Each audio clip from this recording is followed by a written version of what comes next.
How do you make business problems disappear? Wrap them in bacon. For business owners, marketing execs, and anyone trying to grow your business, pump your profits, and make more while doing less, welcome to Bacon Wrapped Business with Brad Costanzo. Sizzling hot business advice guaranteed to make you fat. Profits? Every week our chefs will serve you proven recipes for ramping up your revenue. Now here's your host, Brad Costanzo. Welcome back to Bacon Wrap Business. This is Brad, and I am very excited to have today's guest on the show. It is going to fit into a theme that you guys, at least my loyal listeners, have heard me talking a lot about lately, which has to do with buying, selling businesses, increasing valuations, and looking at this in a completely different perspective than what you might typically be hearing about, which is, start a business, grow a business, make more sales, etc. And one of the reasons I'm really excited today is because I have been a fan of this author and this expert's work for years now. When I first read his book, his name is John Warrillow. I first read his book, Built to Sell. I don't even remember when. I know it was a few years ago, and it was such a refreshing read. And the way it was written and some of the key takeaways in it were these really forehead-slapping epiphany moments that, this is a completely different way to look at running a business. And it was all about, in essence, a parable of telling the story of a person who ran a business. In this case, I believe it was a marketing agency, and how they were doing a little bit of everything and completely owned by their business, and realized that there was really no escape unless they kind of got their stuff right and created the business in a way that they could exit it if they wanted to. Buying and selling businesses is something I've done to a degree in my own business. As if you're a listener to the show, you'll hear me talking about it. I've sold businesses, I've purchased them, I'm looking to purchase more. And there are a lot of different aspects that make this a really amazing way to do business, but it's also fraught with complexities that a lot of people aren't shedding the light on. Today, John Warrillow is here with us to shed the light on some of this. He's also the author of an amazing book that I recommend everybody get, called The Automatic Customer, which is really about how to build continuity as subscription-based recurring revenue into your business, which is really a key driver for increasing the valuation. I don't know exactly where today's conversation is going to go, but I am really thrilled to have John on the show and let you eavesdrop on a conversation that I've wanted to have for a long time. So without any hesitation, John, welcome to Bacon Wrap Business. Hey, thanks, Brad. Good to be here. Yeah, absolutely. As I said, it's kind of cool because I've read a lot of your stuff, and I think that what you've done for business owners is really give them a new perspective on kind of how to look at their business. But where do I want to start on this? So tell me a little bit, or tell the listeners, I guess I should say. You've got a couple of books, you've got your Value Builder system, you help entrepreneurs or business owners sell their business, but how would you describe the core of your primary business and how you're serving business owners right now? Yeah, I mean, our vision as a company is to level the playing field for business owners as they approach their exit. So the idea is, right now, a lot of business owners start their business, they grow, and they get to the end of the line and decide to sell it. And on the other side of the sort of negotiation table, they're faced with a really tough negotiator. It's either a corporate buyer, oftentimes it's a private equity guy, and these are guys that went to Stanford and Harvard, Wharton, and know every trick in the book, and they use that manipulation, financial engineering, underhanded, frankly, tactics to take advantage of business owners as they sell their life's work. And we all at Value Builder think that's wrong. We just think that, if you build something that's making an impact on the world, you should be paid for it. And so that's what we're trying to fix. We're trying to make sure that entrepreneurs get a fair price when they go to sell their company. I love that. And as I said, I've been on both sides of this. And I've been on the side with the very first business I sold. I was actually, I got to admit, I was kind of running it into the ground, and I was a distressed seller, and I didn't know how I was going to turn it around. My focus was fixed elsewhere, and there was a whole bunch of stuff that I really didn't even know that I didn't know. And I had a relatively sophisticated investor coming by. He wasn't just somebody who wanted to buy my business. He was looking for people in my situation. And I know I sold it for less than I could have.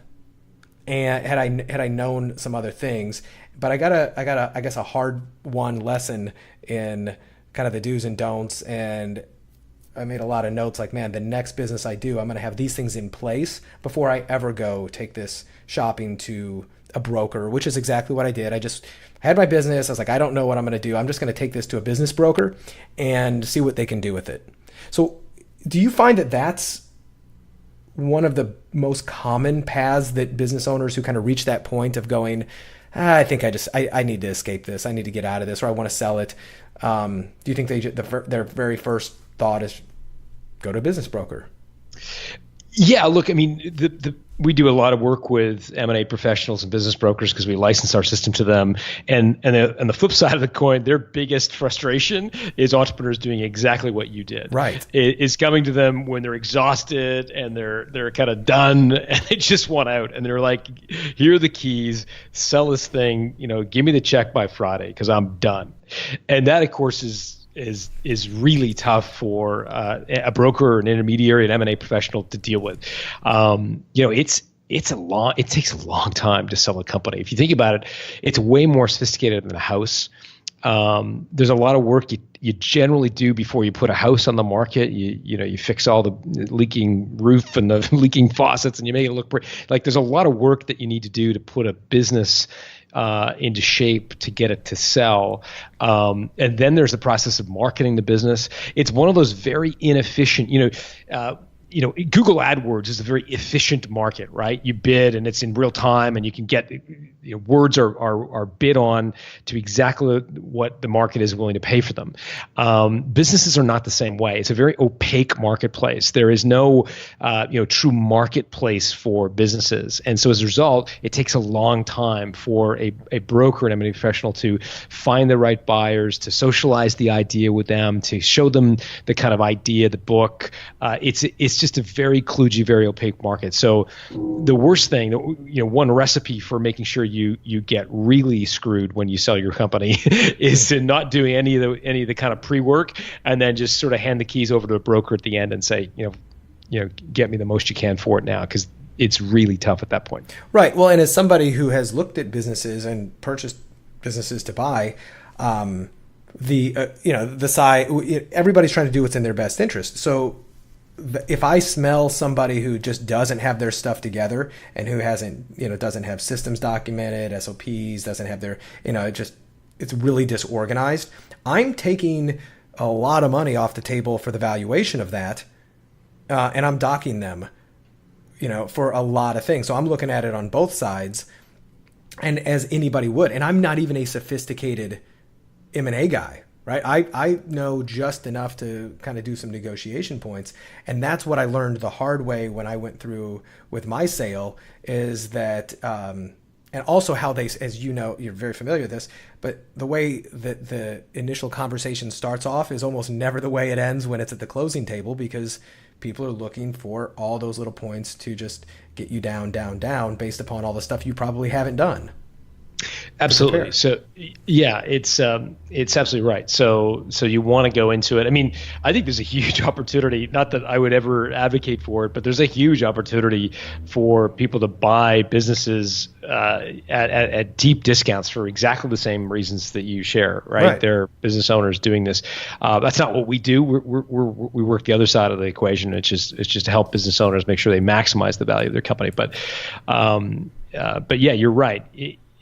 One of the classic ways that we see deals go tilt back in the direction in favor of the buyer is the buyer will sort of say, they'll throw out a number like, I want to buy your business for, let's say, $2 million, right? Mm-hmm. And the business owner will say, wow, that's amazing. $2 million, fantastic, right?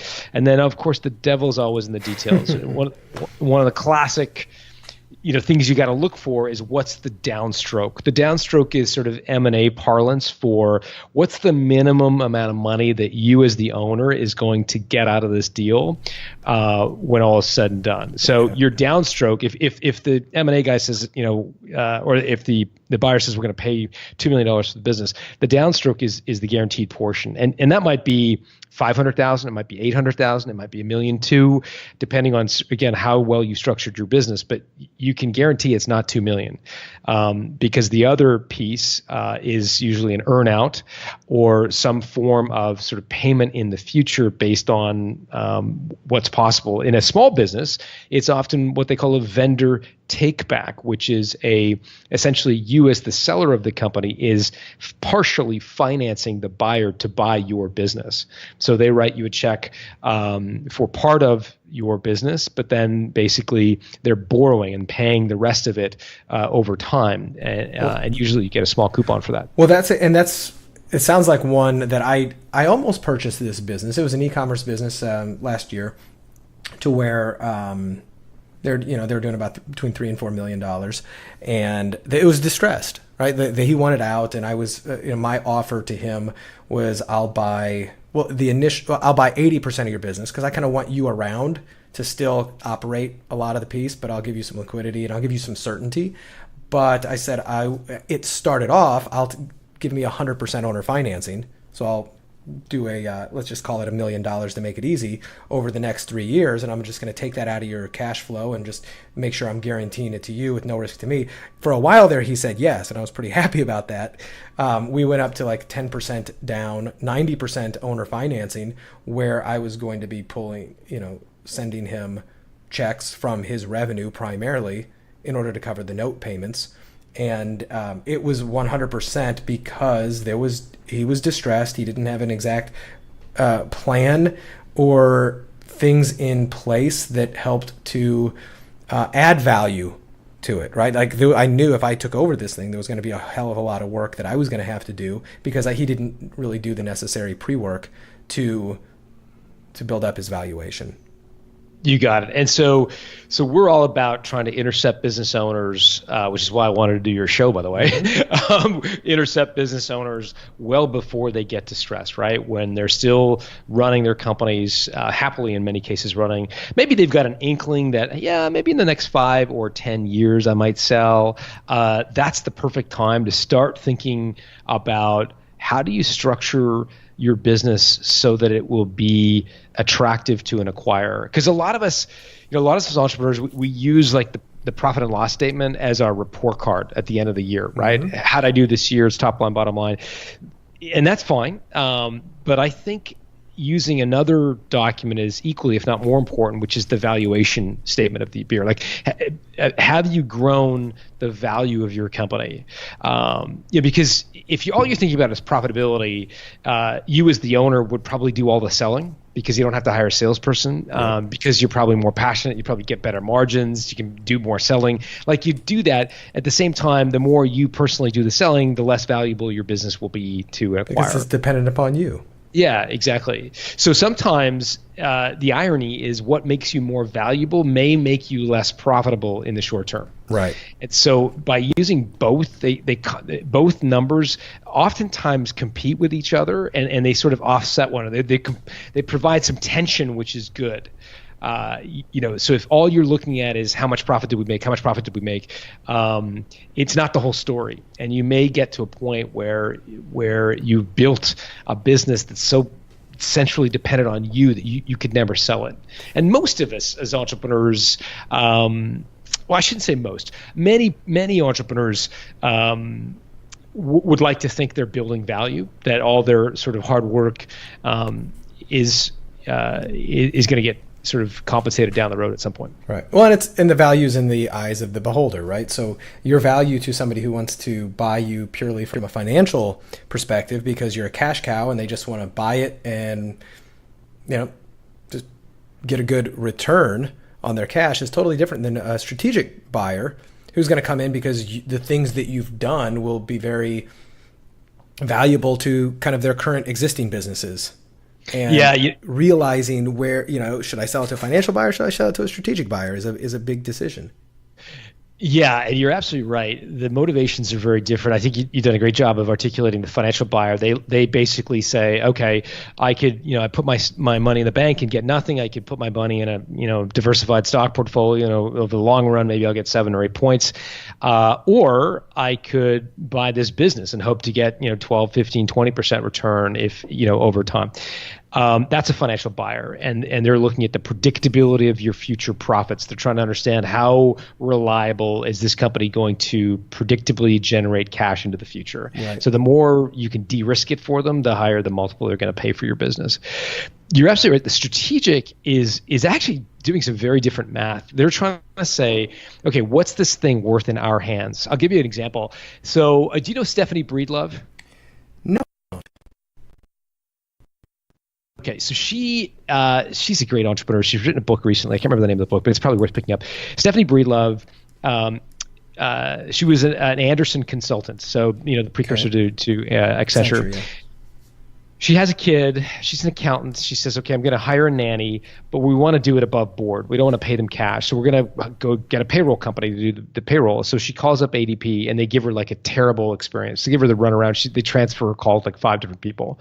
And Breedlove, after like the 5th transfer of her call, it kind of dawns on her that they don't want her business because all she's doing is trying to pay a nanny, right? Because ADP thrives on doing Volume, payroll yeah, for totally. General Motors and Walgreens or whatever.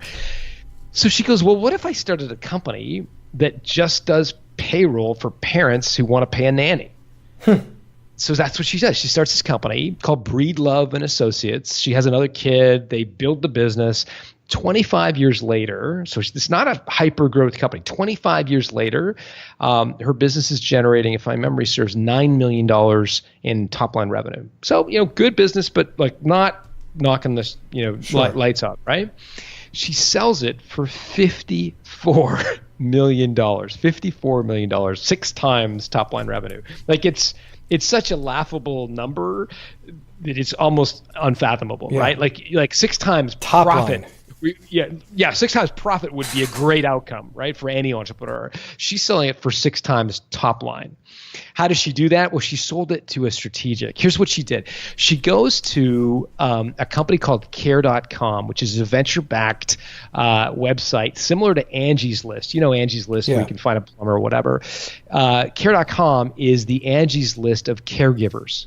So if you're in Toledo, Ohio, and you need a child babysitter for your kid, you can go in, enter your zip code, and it will give you a list of rated child care providers in Toledo, Ohio. Well, at the time of the Breedlove and Associates, which is the name of Stephanie's company, acquisition, Breedlove had 10,000 customers. Care.com had 7 million subscribers. 7 million subscribers.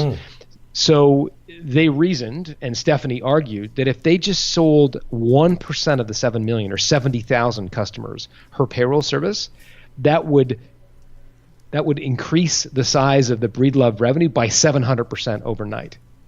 Because they've got 7 million subscribers. So if they can just literally cross-sell the Breedlove payroll service to 1% of those customers, that business is worth 7 times more overnight. Wow. If they sold 2%, it's 14 times bigger. If they sold 10%, you get the math, right? And so Care.com saying, it's a big multiple we got to pay for Breedlove's company, but it still works out for us in the end if we're successful cross-selling her service. So that's a strategic acquisition. Very different than, how predictable is this business going to generate profits for the next 10 years.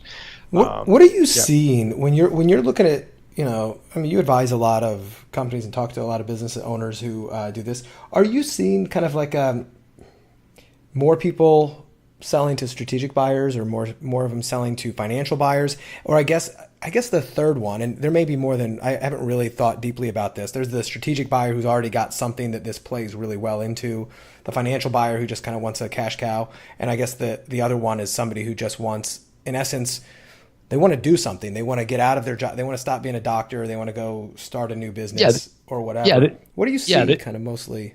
Yeah, they want they want a job or they want to own a business. Yeah, absolutely right. So it's very dependent on the size of the company. So for a business that's say less than $1 million in annual sales, it's almost always the latter, right? It's almost always the individual who wants a job. Essentially, they've left the corporate world. They're not totally comfortable starting a business for themselves, but they've got a little cash, and so they want to buy a business. That's very small companies, generally sub 1 million. In the 1 to 10 million space, in terms of 1 to 10 million in terms of revenue, you do see some individuals, but that's starting to get a little rich for an individual. Right. So you start to see more financial buyers.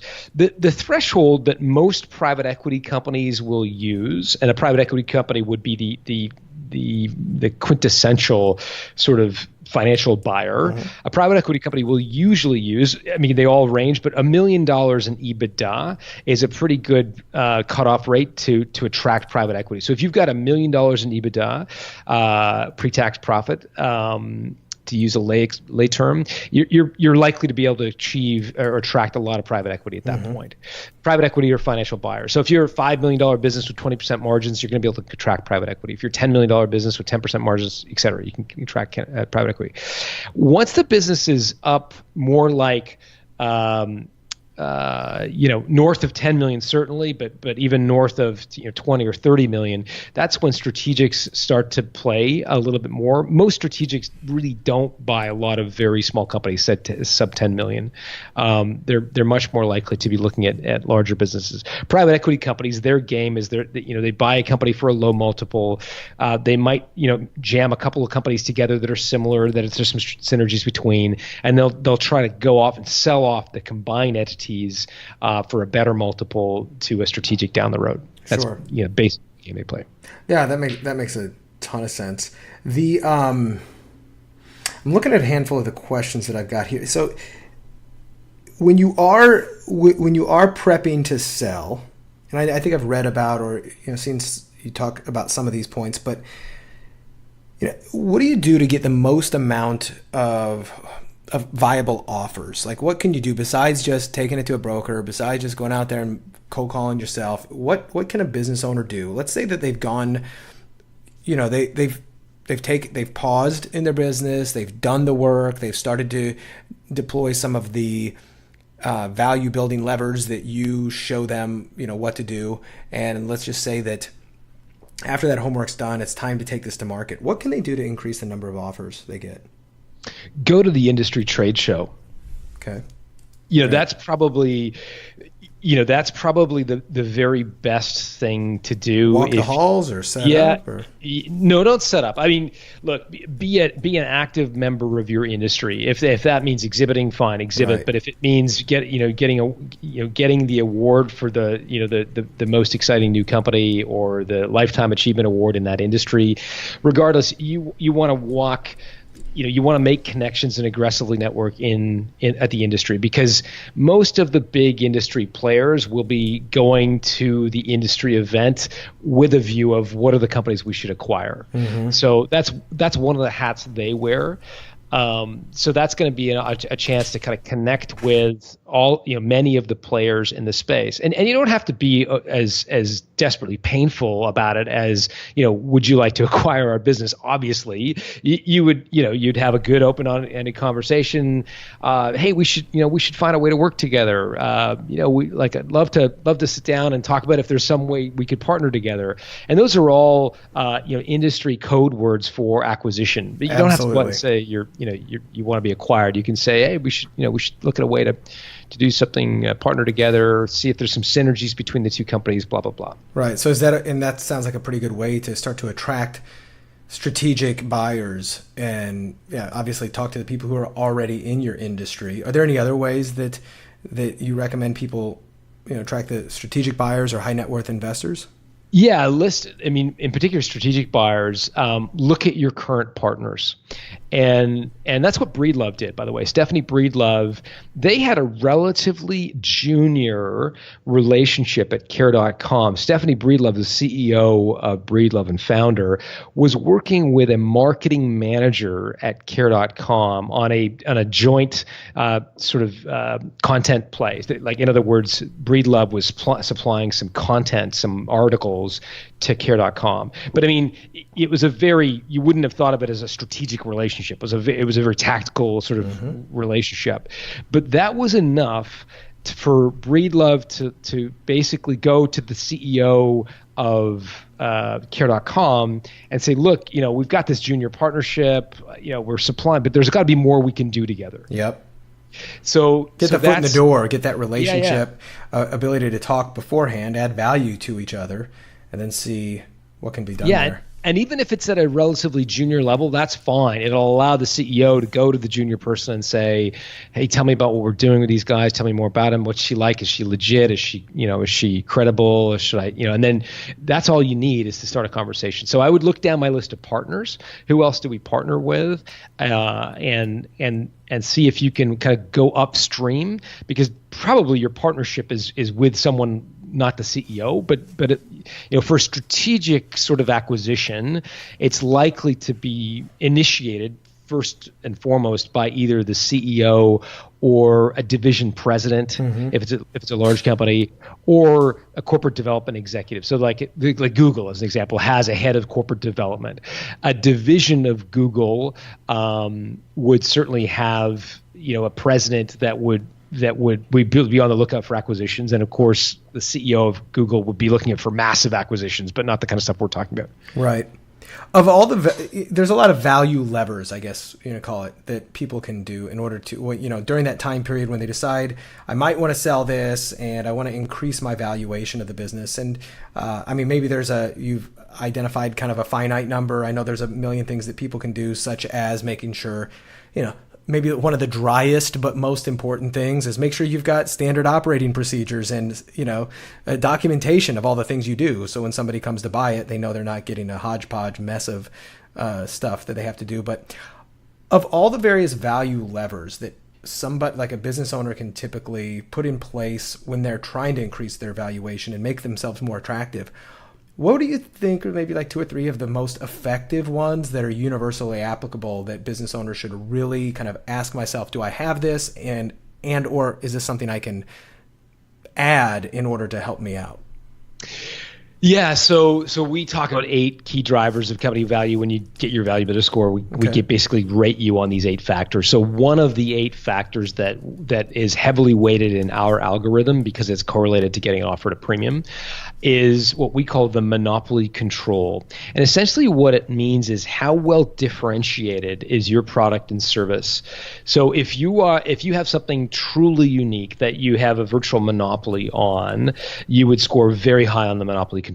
If by contrast you're selling a commodity, you're responding to RFPs, you're selling your product based on time or by the yard, by the ounce, by the pound, that's the opposite of monopoly control. That's when you're going to get the least price for your least value for your business. Right. So what you're trying to do is find something and create something where it's really truly unique. And the reason that it has nothing to do with marketing, by the way. The reason it has an element to marketing, but the reason that acquirers are looking for businesses that have a high degree of differentiation is because when an acquirer looks at your company, before they even express any interest, before you even know they're looking at you, they're looking at you externally and saying, should we compete with these guys, or is it just going to be cheaper for us to buy them? Absolutely. That's one of the things I think about if I'm looking at something, to say, well, if I spent that money or a lot less, could I compete with them just by entering the market myself? Right. Because there's no barriers to entry. There's no moat.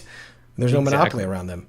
Okay. Yeah, but now that also sounds like, for a majority of business owners, maybe one of the harder ones to, like, if you don't have any demonstrable monopolistic moat that protects yourself from that, how can somebody develop, and this is a really loaded question because I know it all depends on the type of business and the industry, et cetera, but are there any kind of anecdotal stories that you can think of off the top of your head, put on the spot, of a company that kind of didn't have one and was able to create one in relatively short order?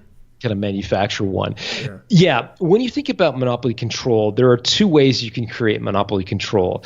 Number one, you can build a better mousetrap. Mm-hmm. And and a lot of business owners, to your point, don't have the luxury of a better mousetrap. Their product is a parity product. It is not a better product. Essentially, it is the same product as their competitors. Especially So number if you're one, offering a service, right? It's yeah, like, oh, you do yeah, taxes, like I'm a I do window taxes, cleaner. you do this, yeah, exactly. Yeah, exactly.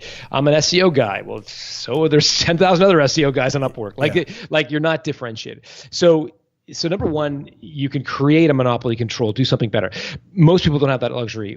If you don't have that luxury, you've got to manufacture the appearance of monopoly control through better marketing. Mm-hmm. And so really this comes down to how well have you given the appearance of differentiation, whether you're different or not. I mean, if you look at, I ride bicycles, like mountain bikes, road bikes, whatever. There's dozens of different brands of bikes out there, and they've all got loyal customers, et cetera. They're all manufactured in 2 factories in China. Nike shirts, as an example. I would challenge you to pick up a Nike dry fit shirt and compare it to another no-name brand shirt, athletic knit shirt. Arguably, it would be difficult to tell the difference, but one's got the Nike logo, the other doesn't. Branding, it's really comes down to how do you create a brand. Now, if you have a product, you sell beer, you're a manufacturer of new guacamole. You've got something people can touch. Get it. You can brand it. If you have a service, what you've got to do is productize your service. Service companies are renowned for genericizing their service. So they say, I'm an accountant. Well, that's great. There's another 500,000 accountants in America. Well, how am I going to differentiate you from the other guys? Instead, you do what a guy named Darren Root has done, who's also an accountant. He set up something called RootWorks, and it provides a unique accounting service, a back. It's actually RootWorks is an organization. The brand that he offers is something called BOSS, Back Office Support System. And so the BOSS system is a bookkeeping offering. It's essentially accounting services, but he's branded it better. Mm-hmm. So if you're the world's greatest SEO guy, don't hold your shingle out there and say I do SEO, because then you're just being basically inviting people to compete with you on price. Say, I've got the 7-step proprietary process to maximize your position on Google, or I've got the... Exactly. This is what one of the things I help my clients do is kind of come up with that big idea that makes people, that differentiates yourself and makes them go, okay, that's what you do. And even if it's exactly the same as somebody else, kind of the appearance that it's different can make a big, big, big difference in people's minds. You bet. And I mean, getting really good at branding, productizing would also include, trademarking the name, coming up with the delivery steps underneath it. So if you've got the 5-step SEO system, have each of the 5 steps consistently merchandised every time. When you go, don't respond to requests for proposal and say, I can do an SEO. You politely decline and say, well, we offer the 5-step, and no one else does that. So if you're interested in that, let me know, but I'm not responding to your RFP. There you go. No, I love that. That kind of stuff. Super powerful. What do you think? Look, I want to flip the script and kind of go back to something we were talking about before. This makes me think of like one of my favorite little mental thinking strategies I took from Charlie Munger, Warren Buffett's partner, called inversion, which is like if there's something you want, like invert what you want into kind of what you like, look at the opposite side of what you don't want, and always look at it from 2 different angles. So I actually want to explore this partly for selfish reasons, but partly as a learning opportunity for people, which is, what do you think are some of the biggest opportunities for buyers based on what you're seeing with sellers? And I don't mean like how do you take advantage of them, but what I mean is, where do you when you see, if you were to step away from just saying I'm going to help sellers really get get the highest and most for them, for the other side, the people who are trying to buy them, do you see any really good opportunities for them? And I'll give you one example, and this kind of ties in with your whole automatic customer thing. which is when I'm looking for businesses to buy, I'm looking to see, do they maybe not have a recurring revenue thing in place? And if they don't, is there something I can do to put that in place? And are there any opportunities there that buyers should look at, because you've got a really unique perspective. You see what's going on with the sellers. Yeah, I think you're absolutely right. And it's funny you should mention recurring revenue, because I think that's where the majority of the opportunities are right now. They are traditional transactional industries, businesses in transactional industries that are ripe to be converted into subscription offerings. And just to give you a sense, before I give you an example, just to give you a sense of the delta, the difference between a transactional model and a subscription model in terms of valuation. So if you look at security companies right now, so these are the guys like home and office security companies, they have two forms of revenue, right? They have installation revenue, which would you consider transactional, like one-off, versus recurring, which they call monitoring revenue. Yeah. Right now, an acquirer will pay about 75 cents for every dollar of installation revenue, and $2 for every dollar of recurring revenue. Wow. So on a dollar for dollar basis, the recurring revenue is worth almost 3 times that of the transaction revenue. So if you buy the business, if you buy a transactional business and you convert it into a recurring revenue business, you're making huge strides in making that company more valuable. You're doubling and tripling the value of your of the business as a result. So that's just what's at stake here. I'll give you an example.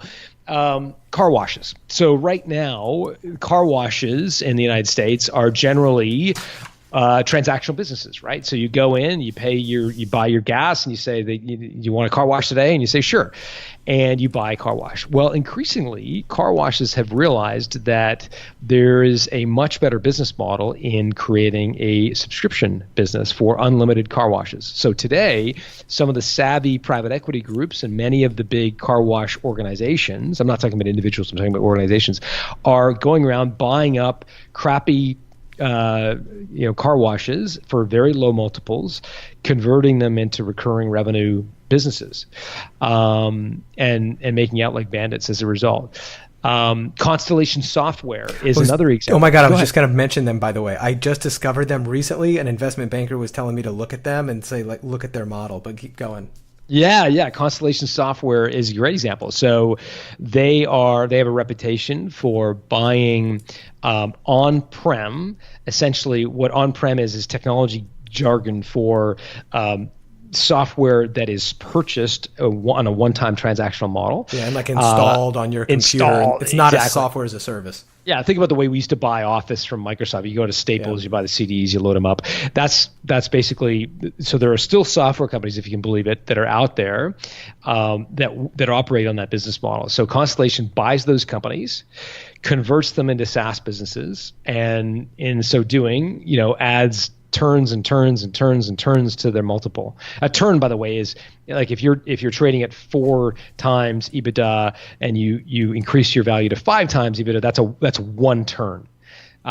So Constellation is a publicly traded company. You look them up on the and they're stock buying exchange. Really small companies too. I mean, they're buying 1 to 5 million. Sometimes they're buying big companies, but they're going after small ones as well. These industry stalwarts that are boring as all get out. And they're using the cash flow from there, and they're funding the development as a SaaS and turn it into recurring. I thought that was absolutely brilliant.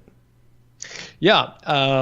Again, I'm not a huge fan, because again, what we're trying to do side, right? is help the software company that is using the old transaction model and trying to say, before you go sell to one of these sharks, make these changes. Do this yourself and get 10 times what you were going to get prior to. Yeah. But that's why, as I said, I wanted to kind of hear the other angle of it, because you have that really unique perspective, is working with all of the sellers. So you kind of see the things they're doing right. You see the things they're doing, they're doing wrong. Are you noticing that because of demographics, there's a lot of business owners who are baby boomers, and the baby boomer is this aging population that is, they're starting to retire in mass if they can, with this economy. But are you starting to see a lot more business sellers come on the scene like now versus maybe, I don't know, 5 or 10 years ago? Or are you seeing any particular trends? Yeah, so the Exit Planning Institute, which is a partner of ours, says that 76% of business owners plan to exit their business in the next 10 years. Mm-hmm. So that's a big nut. That's as big as they've ever tracked in terms of the market. So yeah, there is a coming wave. One financial advisor called it the $10 trillion opportunity. So it is a big transfer of wealth. Most people believe it's the largest transfer of private wealth that's going to take place in the next 10 years. So it's a big trend.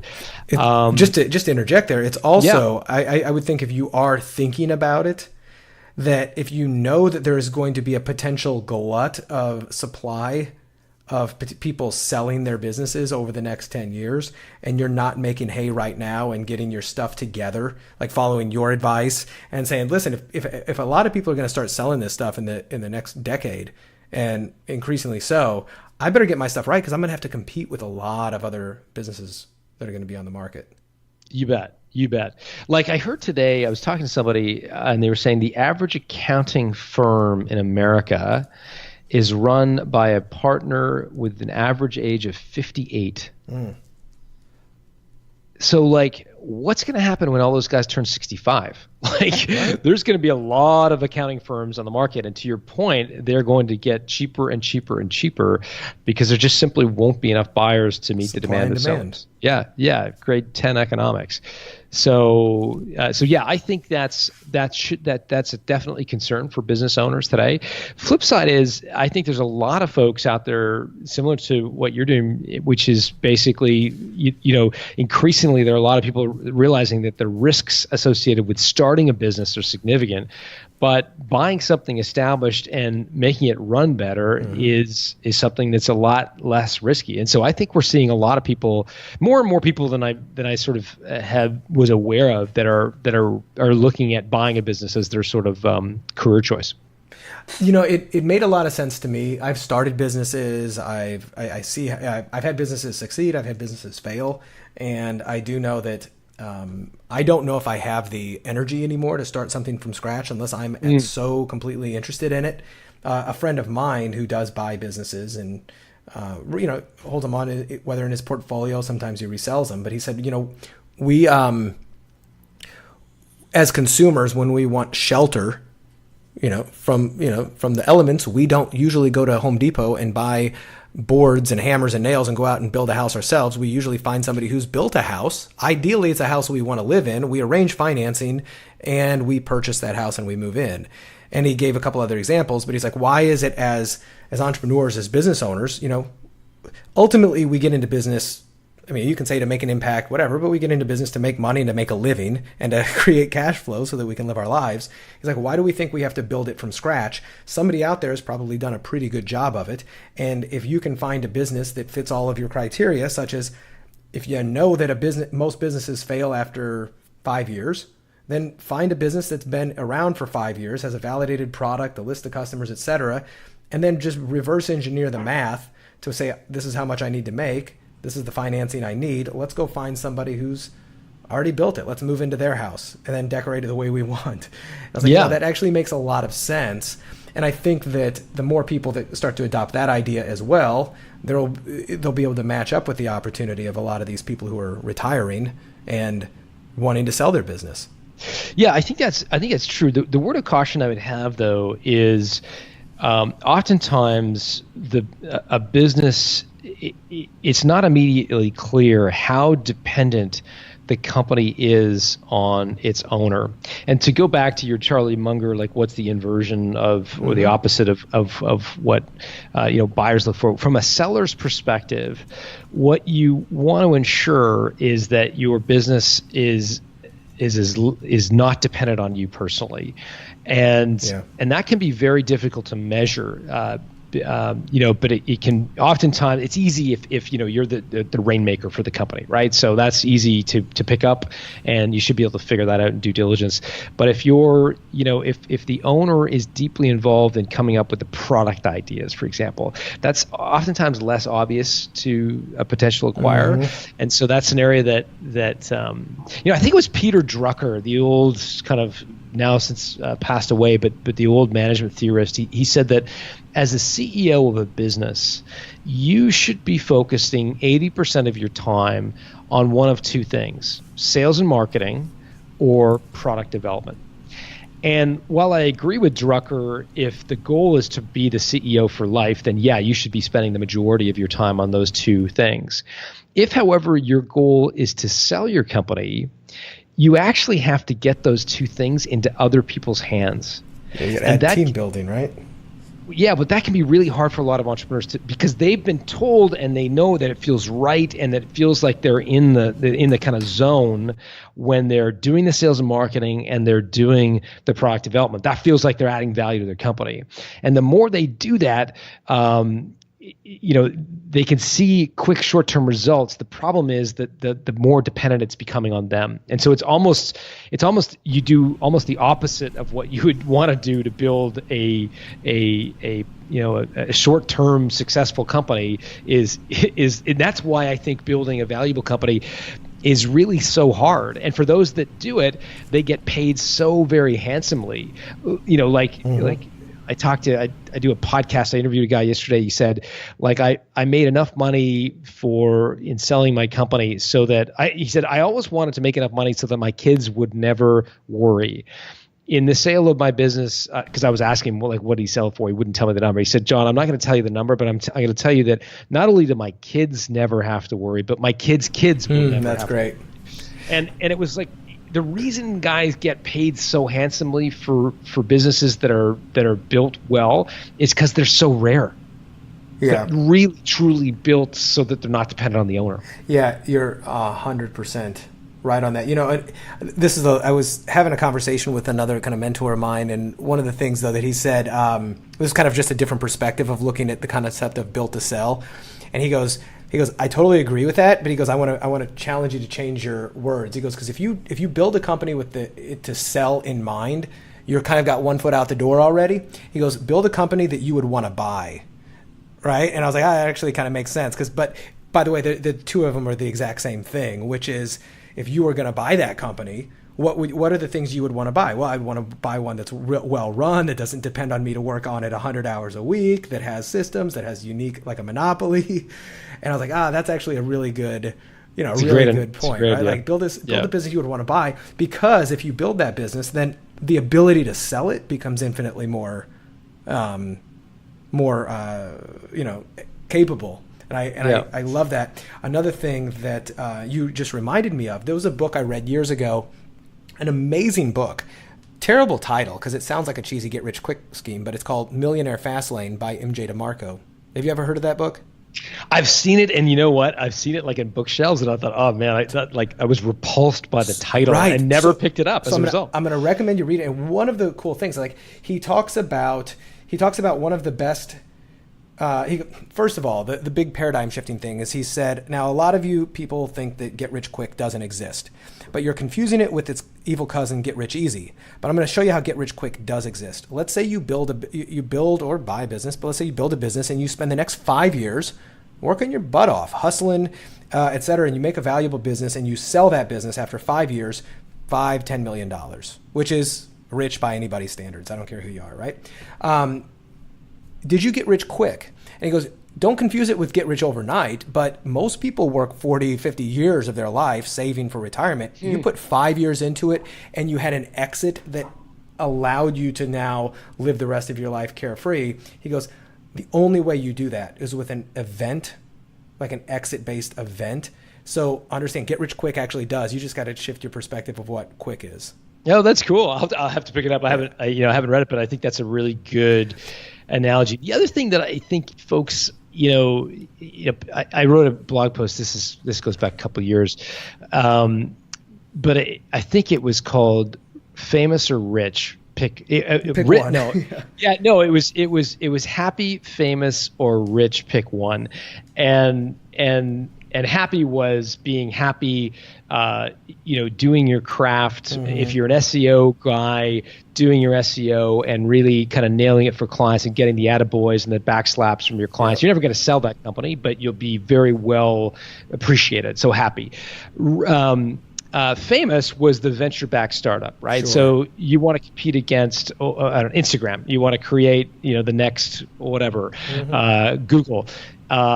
You're going to need a truckload of money. It's going to be venture-backed. And in many cases, more often than not, the VC wipes out the owner, and the owner's left with nothing. Now, of course, there are celebrated examples where that has not happened. But they get written up in TechCrunch, and then that makes them happy.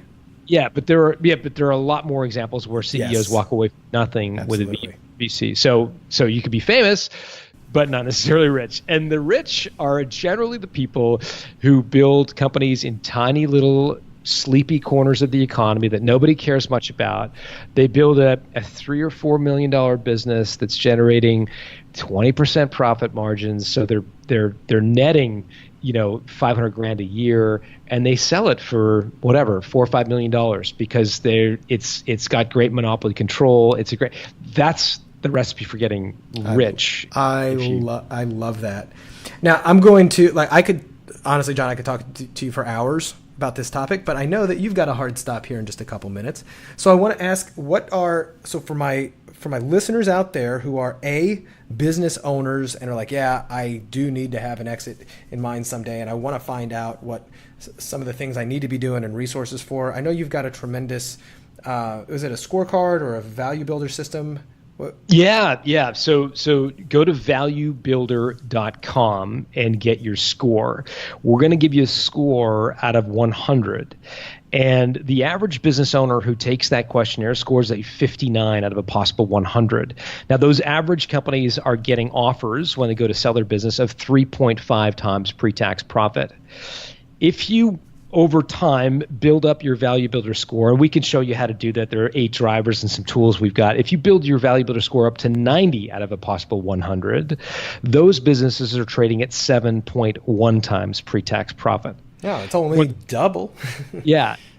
So the first step is to get your score. Figure out kind of where you are, what you need to change to drive up the value of your company. So you can get it at valuebuilder.com. Perfect. And then for my listeners who are consultants as well, you do license.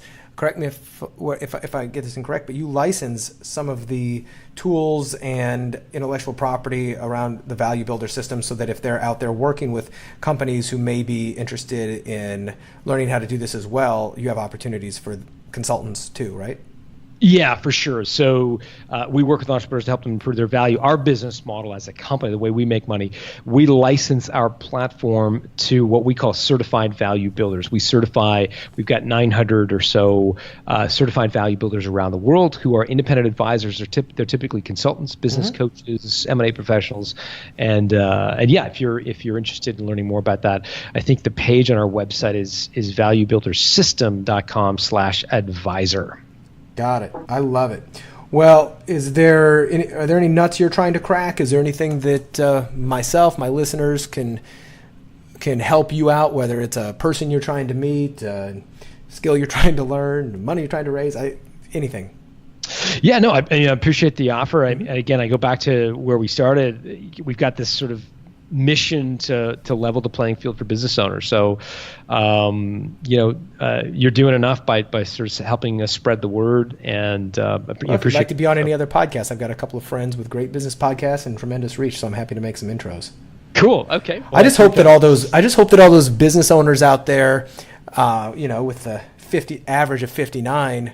I mean, they better get to you before I get to them. Let's just say that, right? Because at the same time, I'm sure I can take a whole bunch of the stuff that you're doing and teaching to increase the valuation of, I know, 1 or 2 of the businesses that I've got that I'm going to be selling here before hopefully too long. So I am actually playing both sides of it.